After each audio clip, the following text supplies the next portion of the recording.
Hello students, this is Amar Kumar and welcome to you in my YouTube channel Study Point Ask Me।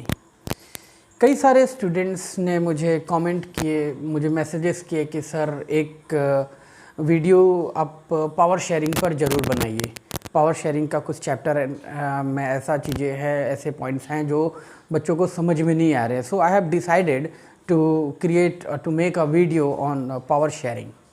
So this is what here today I am presenting you a video on power sharing. This is the first chapter of civics from class 10. First of all you should know what do you mean by power sharing. Power sharing का मतलब क्या होता है? Power means what और sharing means what, है ना। जैसे suppose that मैं एक example लेता हूँ। Suppose that आपके घर में कभी कोई फेस्टिवल या कोई सेलिब्रेशन या कोई इवेंट होता है, तो क्या होता है कि घर में कई सारे लोग, है ना, सपोज डेट 5, 6, 10 लोग जो है वो आपस में काम को बांट लेते हैं। उनको जिम्मेदारी दे दी जाती है कि आप इस काम को देखो, आप उस काम को देखो, आप उस काम को देखो। इस तरह से वो आपस में पावर को शेयर करते हैं। This is what we are here to study in this chapter about the sharing of power. यहाँ हम लोग इस चैप्टर में इसी चीज़ को देखेंगे। अलग अलग एथनिक कंपोजिशंस हैं, अलग अलग कम्युनिटीज़ हैं जो अलग अलग तरह के भाषाएं बोलते हैं, है ना। किन की मेजोरिटीज़ है, किन की माइनॉरिटीज़ है, किन के पास पावर है, कौन डोमिनेट कर रहे हैं। This is what we are going to study in this chapter. So let's start students. As you can see the topic is power sharing. In this chapter you will notice that first of all it has been given that the ethnic composition of Belgium and Sri Lanka। इस chapter में हमें Belgium और श्रीलंका से related कुछ ethnic compositions को देखने को मिलेंगे, इसे पढ़ने को जानेंगे हम लोग। First of all you should know about Belgium. A short description here I have given. Belgium is a very small country in Europe. This is a very small type country. It is in Europe.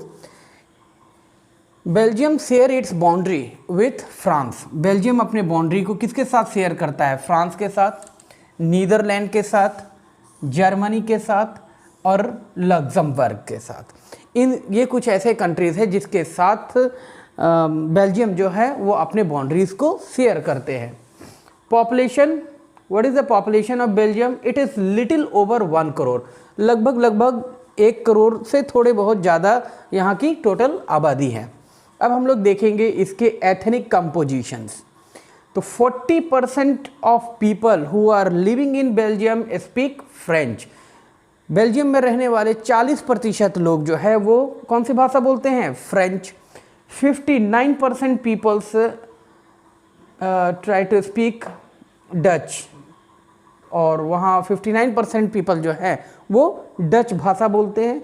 And 1% people use to speak German. ये तो है country, है ना। पूरे country का composition हमने देखा कि वहाँ बेल्जियम में कितने कितने प्रतिशत के लोग कौन कौन से भाषाएं बोलते हैं। 40% फ्रेंच हो गए, 59% डच हो गए, और 1% जो है वो जर्मन भाषा बोलने वाले लोग इस देश में रहते हैं। यहाँ देखिएगा students, Dutch speaking constituted majorities in the country. इस चीज़ को थोड़ा बेहतर तरीके से आप समझने की कोशिश कीजिएगा। मैं अभी बात कर रहा हूँ कंट्री की, पूरा होल बेल्जियम कंट्री। तो वहाँ डच स्पीकिंग वाले जो लोग हैं, जो पीपल्स हैं, उनकी मेजॉरिटीज़ ज़्यादा है कंट्री में, यानी कि पूरे देश में सबसे ज़्यादा डच स्पीकिंग बोलने वाले लोग हैं। लेकिन जब हम लोग बात करते हैं कैपिटल की, है ना, बेल्जियम की कैपिटल क्या है? ब्रुसेल्स। और ब्रुसेल में क्या है? डच स्पीकिंग पीपल्स जो है वो मेजॉरिटीज़ में नहीं है बल्कि माइनॉरिटीज़ में है। वहाँ डच बोलने वाले लोगों की संख्या काफ़ी कम है। Now moving further, here you can see the minority French speaking people. French बोलने वाले लोगों की संख्या जो है वो वहाँ की पॉपुलेशन में बहुत ही कम है, but relatively to rich and powerful. जो रिच और जो पावरफुल पीपल्स हैं उनके relatives. Resented by the Dutch speaking communities who got benefit of economic development and education much later, है ना, resented by the Dutch speaking. अब यहाँ Dutch speaking communities जो है ना, उनको बेनिफिट मिला इकोनॉमिकल डेवलपमेंट और एजुकेशनल डेवलपमेंट्स का काफ़ी समय लग गए, काफ़ी बाद, है ना, क्योंकि ये जो है उतने ज़्यादा पावरफुल नहीं रहे और इनको उतना ज़्यादा सपोर्ट नहीं मिल पाया वहाँ के गवर्नमेंट्स के द्वारा। Next, it led to the tension between the Dutch speaking and the French speaking communities. अब इन सभी घटनाओं की वजह से क्या हुआ कि वहाँ जो डच भाषा बोलने वाले जो लोग हैं और फ्रेंच भाषा बोलने वाले लोग जो हैं, इन दोनों कम्युनिटीज़ के बीच में हमेशा जो है वो एक टेंशन का माहौल बना रहा। उन दोनों के बीच में आए दिन जो है वो कॉन्फ्लिक्ट्स हुआ करते हैं। कब? ड्यूरिंग 1950s टू 1960s, 1950 और 1960 के दशकों में इन दोनों कम्युनिटीज़ के बीच में लगातार जो है वो कॉन्फ्लिक्ट्स रहता था, उनके बीच टेंशन बने रहते थे।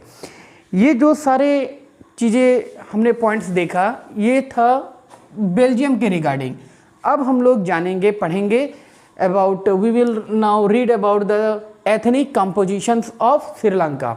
बेल्जियम के कंपोजिशंस के बारे में तो हम लोग जान गए। Now we are going to read about the ethnic composition of Sri Lanka.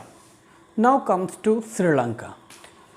So the ethnic composition of Belgium we read. Now it's term to read the ethnic composition of Sri Lanka. इस चीज़ का ध्यान रखिएगा स्टूडेंट्स, आप लोगों के board exam में हो सकता है कि क्वेश्चन आएंगे right the ethnic composition of Belgium, या तो क्वेश्चन आ सकता है right the ethnic composition of Sri Lanka. ये दोनों चीज़ों से क्वेश्चन जो हैं वो बनते हैं, आते हैं अक्सर।